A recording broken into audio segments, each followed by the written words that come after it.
When the Armistice was signed in June 1940, thousands of aircraft were left abandoned on sun-baked airfields. Some were sabotaged by their own crews to keep them out of enemy hands. Others were seized by the Luftwaffe for training. But many managed a daring escape. Pilots commandeered D-520s and fled across the Mediterranean to North Africa. Others crossed the Channel to join the Free French in England.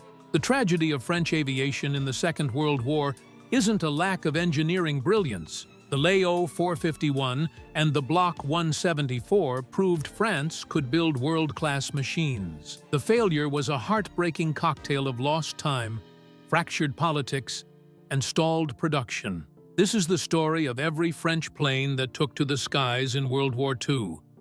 From nimble interceptors to hulking bombers, from vital transports to forgotten prototypes, each aircraft had a mission. Let's begin with the tip of the spear, the fighters, the machines tasked with halting the Luftwaffe's onslaught. The fighters, defenders of the sky. Morane-Saulnier MS 406, the backbone.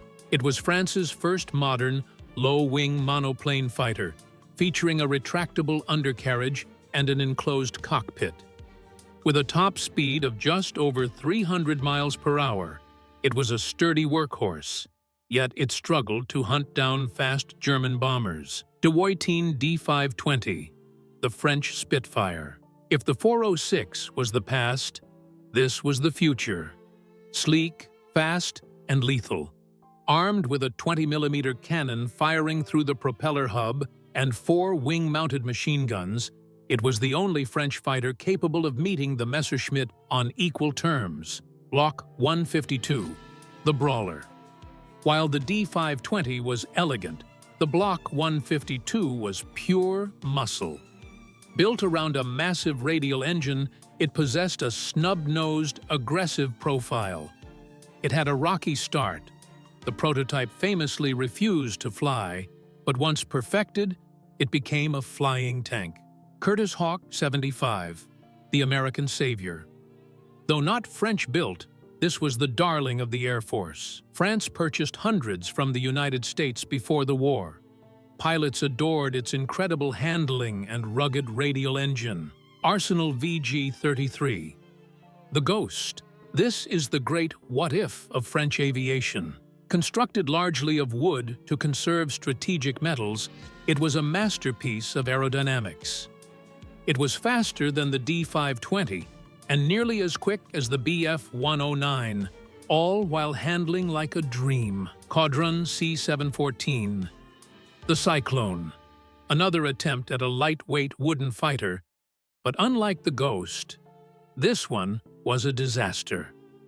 Underpowered by a small Renault engine, it was intended for rapid mass production, but proved difficult to fly and dangerously fragile in combat. Potez 630 and 631, the heavyweight, France's answer to the German heavy fighters.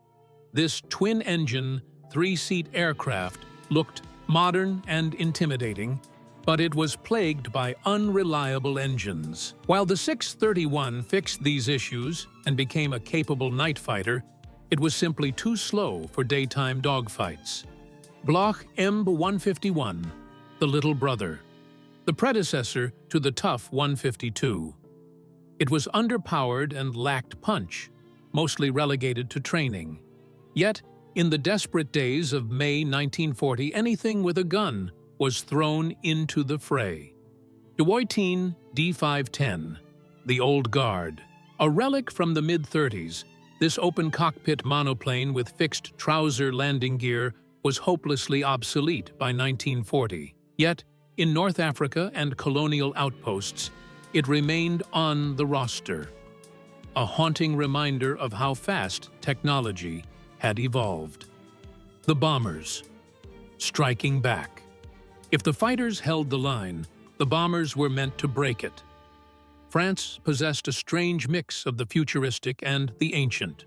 Léo 451, the sleek killer, a world-class medium bomber with twin tails and graceful curves. It was faster than many contemporary fighters and featured a unique dorsal cannon that could tear apart any interceptor foolish enough to sit on its tail. Breguet 693, the trench sweeper, a twin-engine ground attack aircraft designed to fly low and fast. It was rugged and heavily armed, meant to drop ordnance directly onto panzer columns. Its crews were legendary for their suicidal bravery, flying into walls of flak to stall the German advance. Amiot 143, the flying balcony. Widely considered one of the ugliest aircraft ever built, it looked like a flying greenhouse. By 1940, this slow, boxy machine was a dinosaur. Yet, it was forced into the night skies to do what it could. Farman F-222, the Night Giant, a massive four-engine heavy bomber with a unique push-pull engine configuration. Despite its archaic appearance, it achieved immortality as the first Allied aircraft to bomb Berlin, dropping leaflets and munitions in June 1940. Bloch MB 174, the Eyes of France, arguably the finest twin-engine aircraft France produced. Originally for reconnaissance, it was so fast and flew so high that German interceptors couldn't touch it. It was famously flown by Antoine de Saint-Exupéry, author of The Little Prince, Douglas DB-7, the import. Known to the British as the Boston, France ordered these in huge numbers. Only a few arrived before the fall, but they saw immediate, heavy action. Martin 167. Maryland, another American import that French crews loved for its speed. However, its history is bittersweet. Many remained under Vichy control and later fought against the Allies in tragic colonial skirmishes. Loire-Nieuport LN 401, the Diver, France's dedicated dive bomber featuring inverted gull wings. Brave pilots threw these slow machines at the bridges of the Meuse River in a desperate attempt to halt the German blitzkrieg. The unsung heroes, recon and transport. Potez 6311, the all-seeing eye. Redesigned with a glass nose for an observer, this was the most numerous reconnaissance aircraft in service, providing vital intelligence until the very end. Bloch MB 210, the Relic. By 1940, these angular bombers were pulled from the front and used for night runs or transport. They were symbols of a pre-war hesitation to modernize. Caudron C 445, Goéland, a sleek twin-engine light transport. It was the workhorse for moving mail and VIPs, serving both sides of the conflict long after the Armistice was signed. Potez 540, the Flying Veranda, another obsolete pre-war design used for transport. Hopelessly slow, it was relegated to colonial duties where enemy fighters were unlikely to appear.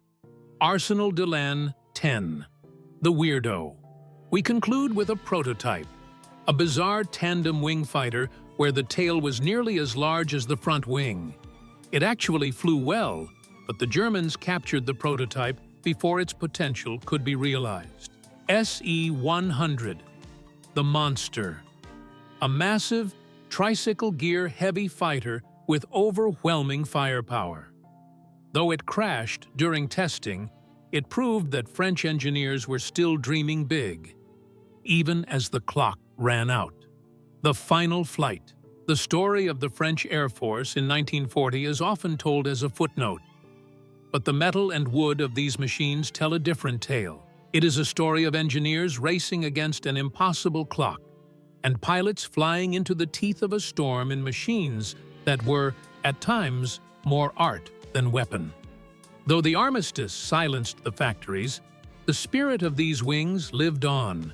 From the deserts of North Africa to the frozen skies of the Eastern Front with the Normandy Neiman Squadron, French pilots continued to fight, proving that while a country can be occupied, its courage cannot be grounded. The clouds of history have largely hidden these aircraft from view, but their legacy remains etched in the evolution of aviation. They were the elegant, the rugged, and the strange, the wings that refused to surrender.